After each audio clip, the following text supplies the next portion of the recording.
Heading into the end of set 1, I can guarantee you that this is the best deck to play in any competitive tournament. This is Song Midrange, and welcome to my deck guide.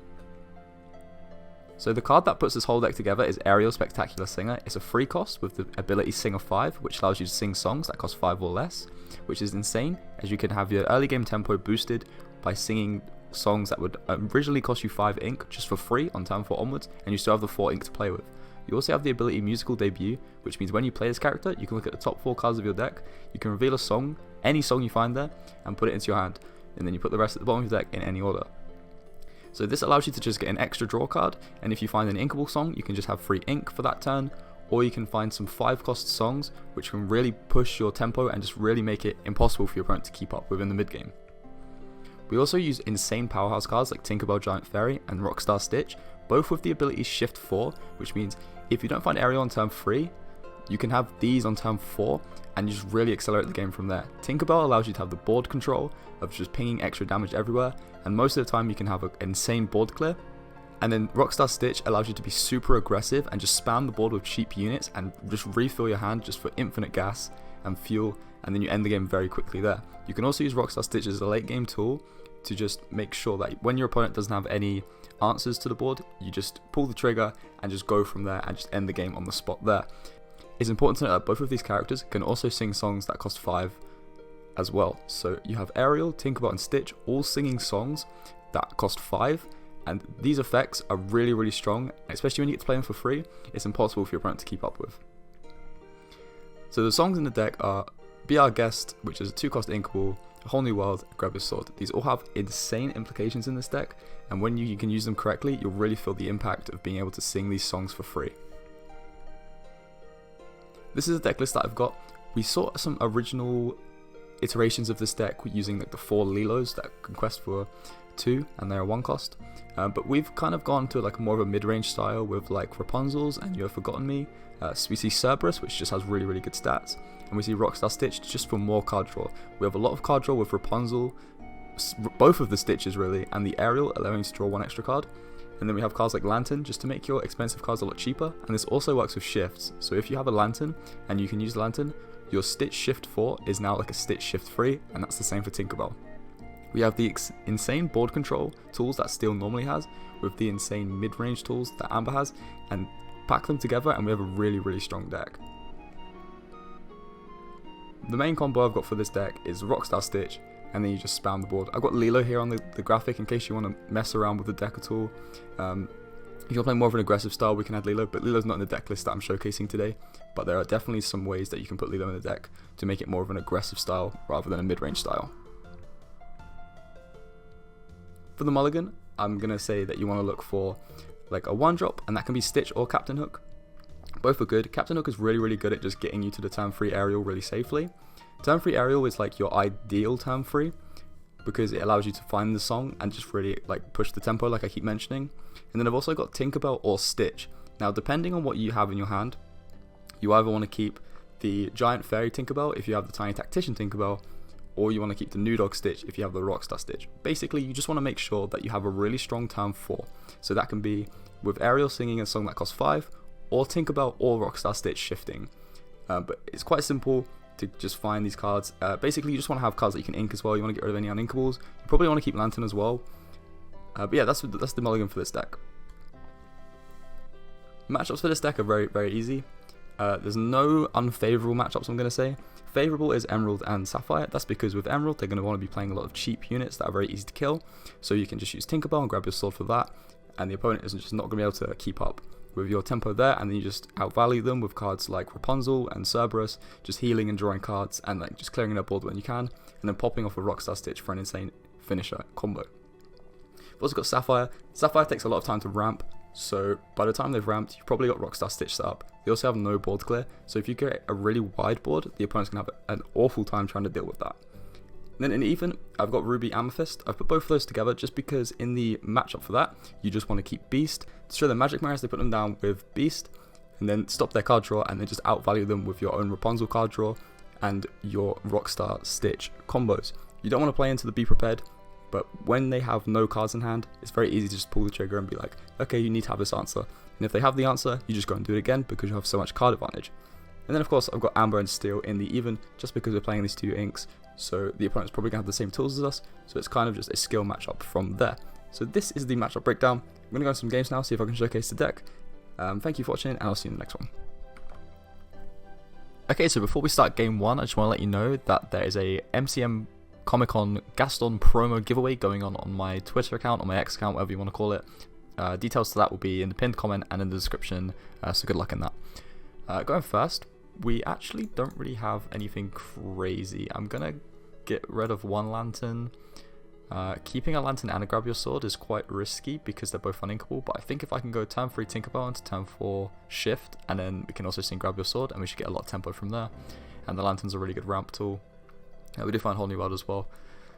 So we can just go ahead and ink this Cerberus for turn 1, and then pass. No 1-drop, but it's fine. We're not really playing the aggro version, so if you're playing the aggro version, you kind of rely more on the 1-drop, whereas when you're playing the more mid-range version, you get a lot more freedom.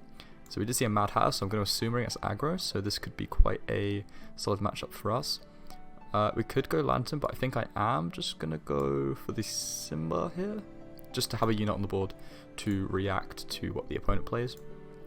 You could play Lantern and then use the Simba for ink, just because we do have 3 uninkables in our hand, so it's quite risky that we're not going to top deck an inkable card here, but hopefully we do, and then we can go on and carry on with our game plan of shifting into Tinkerbell, especially against aggro. That's going to be really solid for our tempo, and I don't think the opponent will be able to react to that.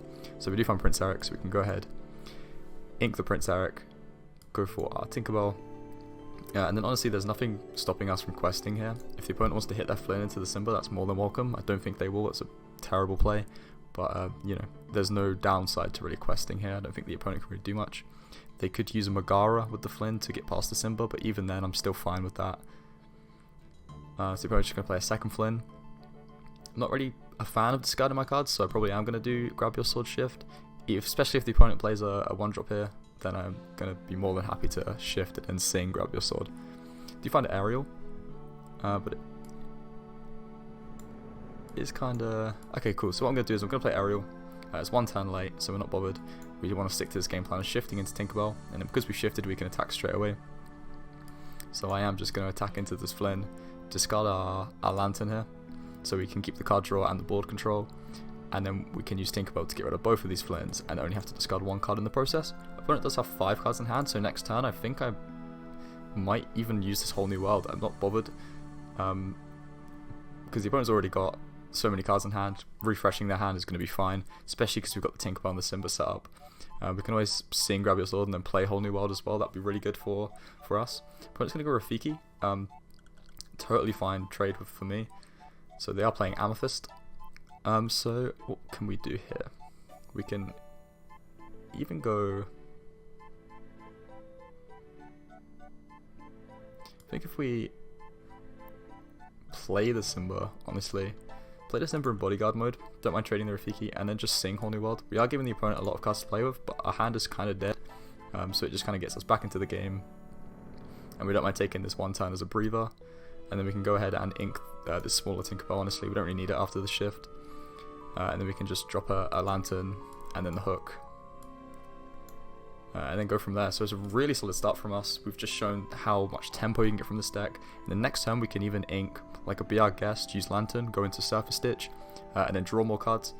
The only issue is the opponent has a lot of cards in hand right now, but our board is so strong and our hand is really strong, and we have a lot more card draw to go. We even have an Ariel to dig deeper, we have Be Our Guest to dig deeper, we have Smash for ball control. We just have so many options to play with, and I don't think the opponent can really do anything, even though they have a huge hand right now to beat us, really.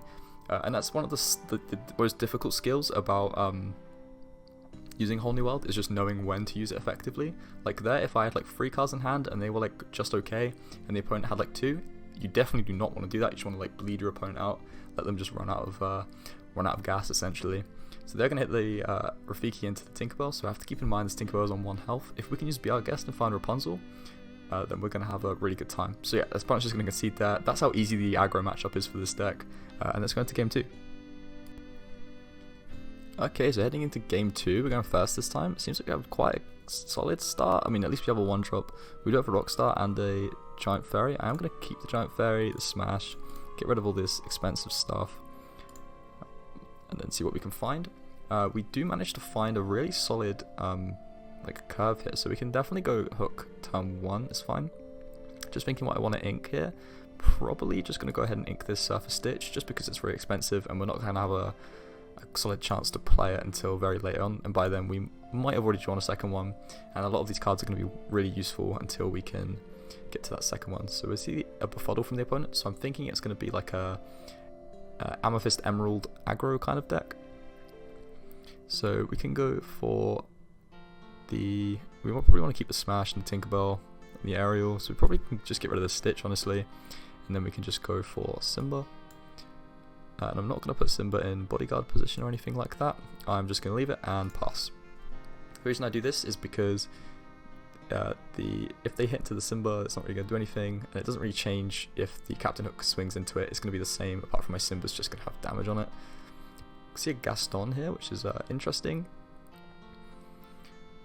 So we're against Amethyst Ruby rather than what I initially thought was to be an aggro deck. So what we can do here is we can just ink this hook, I don't think we're going to need, and then we can just go straight for the Ariel.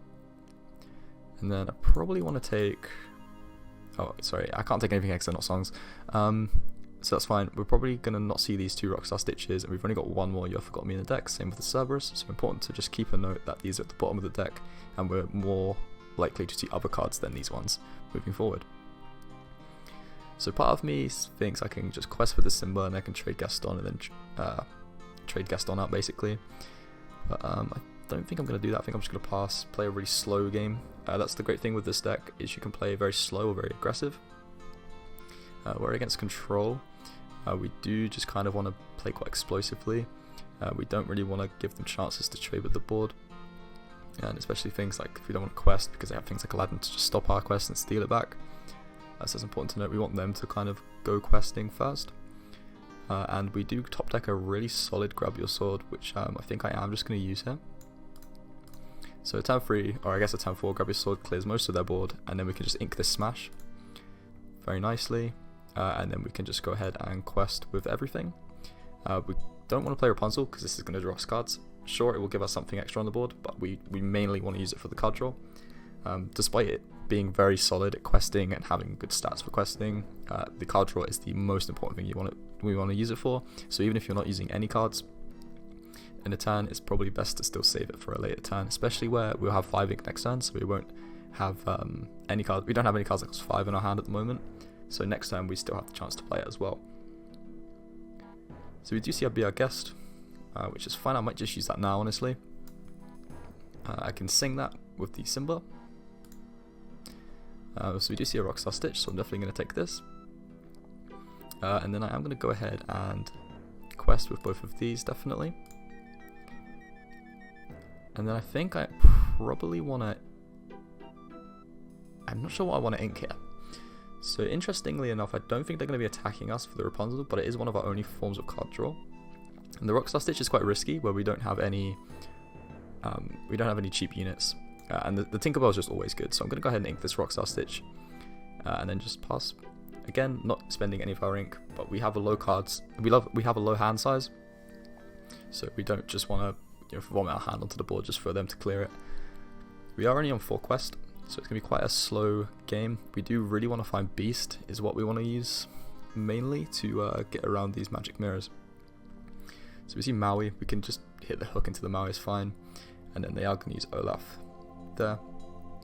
So what I can do is I could probably just ink this Eric honestly, and then just go Tinkerbell, and that will clear a solid amount of things on the board for the opponent. And then we do just want to hit a hook into the Maui. Trading a 1 cost for a 5 cost is always fine. And then we can just quest with Ariel. We do just kind of want to slowly push towards 20 in this matchup. We don't want to play too risky, but we also want to play very controlled. Although they are the control deck, we do want to do what we can to just beat them out in value, basically. So where they're control, they're going to be quite greedy, and we just need to outvalue them, basically. So we do find another Ariel, which is really good. One of the best value tools in the game. We don't find anything. Important to note that both of our You Have Forgotten Me is now at the bottom of the deck. We see 1 less Tinkerbell, 1 less Ariel, 1 less Simba, so I'll keep a note of that. And then I am wary of the shift from the Aladdin, so I'm not going to quest with anything. Because if I quest and then they shift, then exactly the C, so they're just going to ink it instead. And that gives them a massive swing if they're able to get that off, so I just don't want to let them get that. They are going to be prepared, however, which is just as bad, I guess. We do see 2 Rapunzels, so I think, honestly, I am just going to play one of the Rapunzels here, just so I have something on the board. I wouldn't do this if I had only 1 Rapunzel, but because I have 2, I just need something on the board to just keep our quest number going up before they start getting to their Elses and drawing lots of cards. As you can see, they only have 2 cards left in hand, so You Have Forgotten Me here would be very detrimental for them. You do see a Dr. Facilier, which is fine. And I am just going to play Prince Eric, and I am just going to start heavily questing now. I don't mind questing with the Rapunzel because I have a second Rapunzel, so I can just draw cards, so I kind of want them to attack into this, really. They are drawing cards, but they are still very low on hand size, especially for a control deck. I'm not sure if they're necessarily playing a control heavy version of this deck. It looks more of like a mid-rangey kind of style. You do see a Pocket Watch, which could be quite sad for us. They are going to quest with the Facilier, which is great for me. So what I'm going to do here is I'm going to attack into it with the Rapunzel, and then I can use this Rapunzel to just heal free off of this. And that's really, really nice. Gives us a lot of cards in our hand. And then I'm thinking I can probably don't want to hit into this Facilier. I can just quest for the extra 1 point. And then because they only have 1 card in hand, they might have a Be Prepared, sure, but I might just honestly ink this Smash. And then I'm just going to pass, actually. The reason is because these 1 costs are essentially extra card draw once we find this Rockstar Stitch, which in this pace of the game is very likely that I'll find it. I think, if I remember correctly, we did send 2 to the bottom of the deck, but there's still a good chance that we'll find it. And card draw is very important at this point of the game, whereas if I just play both of these 1-drops, we are questing a bit heavier, but if they play 1 Be Prepared, we're kind of back at a stalemate. So we do see a second Facilier, so I think these are going to loop each other, providing that they get banished. This is fine. Maybe playing one of the hooks and keeping just a Stitch was correct last turn. Would have stopped them from attacking for sure. But that's fine. What I can do is I can just go for this Tinkerbell. Probably just going to ink this other Tinkerbell. And then I can probably just quest. No, I think I'll just play this hook and pass. Opponent's not really doing much, so I'm not really under too much threat, not under too much pressure to really do much. And this 1-cost hook is so important with the fact that it just has free damage. So we do see the Magic Mirror, so now we're on a timer where we need to find this beast, ideally like as a top deck here, to stop them drawing cards, because that's how they're gonna get ahead and get this massive advantage. So we do see Surface Stitch. I'm definitely going to play out to draw some cards. Lantern and then grab your sword. So I can probably just deny both of these Faciliers here if I attack with Rapunzel here. And then sing grab your sword. It clears both of the Faciliers, and because they weren't banished in a challenge, they don't go back to the hand. So now we've just got rid of 2 really impactful resource tools for the opponent. They still do have the Magic Mirror, which is the main threat right now, and in this matchup is the main threat throughout the whole game. So you probably would want to just, mulligan heavily for the beast if you know what you're up against in a best of 3. But because we're on ladder, it's really difficult to tell. But if you're in a competitive format, competitive scene, you do definitely just want to always go for the beast, like hard mulligan for the beast, really.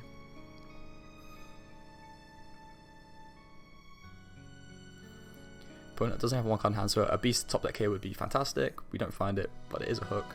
So I am just going to play this hook, play this lantern because why not, and then I will just quest with this hook. Elsa does quest for free, so if they start, drawing more Elsas and playing more Elsas, we're going to be under a lot of pressure, and we'll probably lose from there. But like I keep saying, you just want to play this very controlled and slowly, and don't let the opponent do this. Obviously, they've got very lucky with finding both of these Elsas with only 2 cards in hand. But it's fine, it's nothing we can't come back from. It's like I say, if we can just find this beast 1 time, then we're in a really, really good spot. But it is unlikely, however. Do you find Ariel, which is fine. Do you find a grab your sword. And then I am going to play this Stitch here because if these be prepared, it's quite good for us. However, they are at a stage where they are questing for game, which I think they've got. So I probably will just quest because it doesn't matter at this point. Pass, and that'll be a loss. But I hope I showcased how you do win this matchup, and that is just using Beast. If we find Beast, a completely different game. The opponent doesn't find like an extra card draw, and we have a lot more stuff on the board. But yeah, the Elsa is just a really strong tool, and if they can get to 2 Elsas back to back, which they did, then they can start doing stuff like this with the Maleficent, like you're seeing, and taking over the game. You can also kind of go a bit more aggressive in the early game if you're playing the low version, which I wasn't. So it's always important to keep in mind.